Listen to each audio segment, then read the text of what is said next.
Welcome back.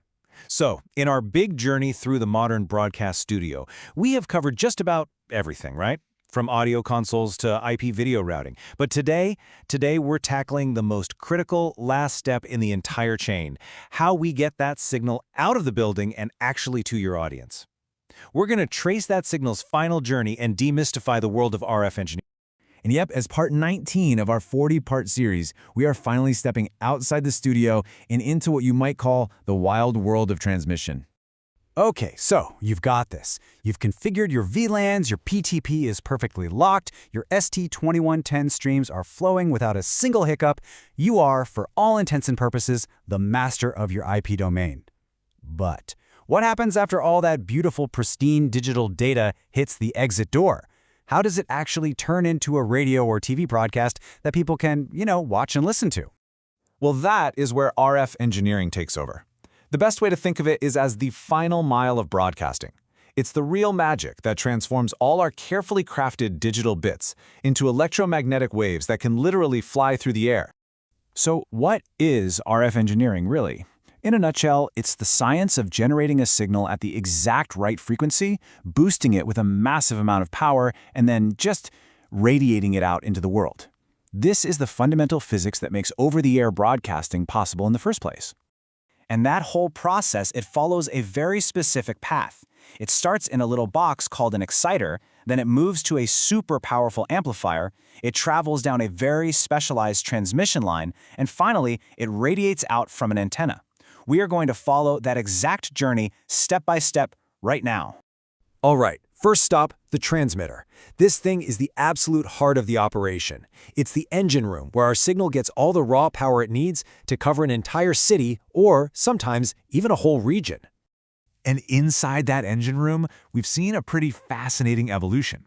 For decades, transmitters were all about these massive vacuum tubes. I mean, these things ran on incredibly high voltages, they got ridiculously hot, and they were a major expense to replace.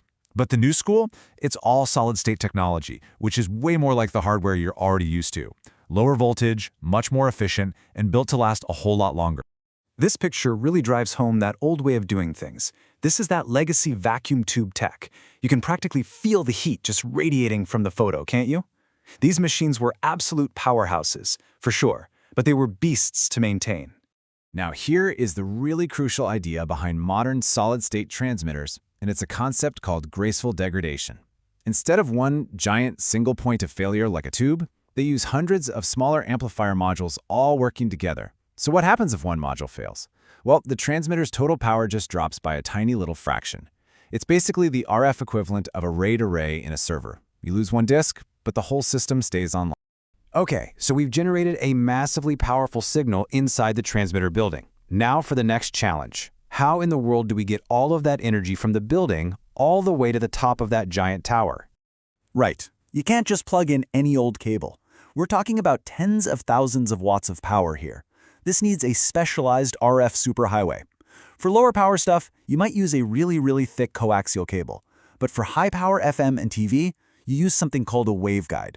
And honestly, you should think of it less like a cable and more like a carefully shaped metal pipe.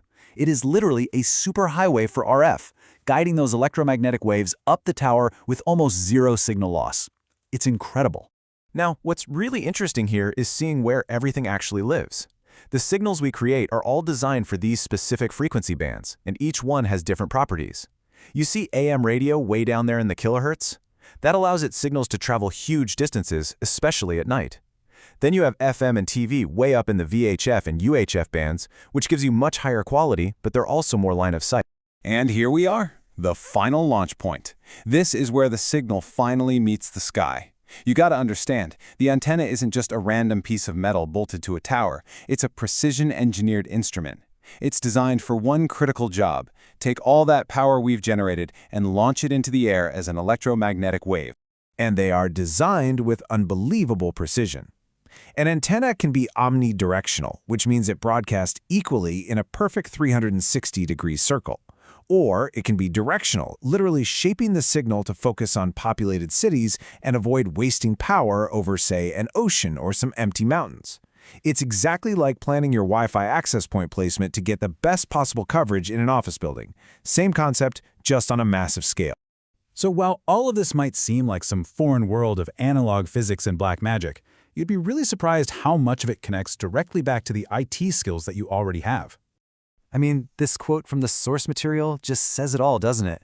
The entire design philosophy behind modern RF systems is something that you'll instantly recognize. Concepts like redundancy and failover, they're not just for servers and network switches anymore. So where does your expertise fit in? Well, look at this. Modern transmitters are managed by digital control systems. They have IP network interfaces that you can ping and manage with SNMP just like any other network device. Their redundant architecture is just like a server cluster. And this whole move towards software-defined radio, that just means more and more of this stuff is becoming code. You know, the key takeaway here is pretty simple. That old wall that used to exist between the RF engineer in the transmitter shack and the IT engineer back in the server room, it is absolutely dissolving. These two skill sets are converging, and having expertise in one area now makes you so much more effective in the other. Which of course leaves us with a final thought to chew on. We've seen the studio basically become a data center, and now we're seeing the transmitter site adopt core IT principles. So as this convergence just keeps accelerating, where do you think the line between a network engineer and a broadcast engineer will completely disappear next? Thanks for joining us.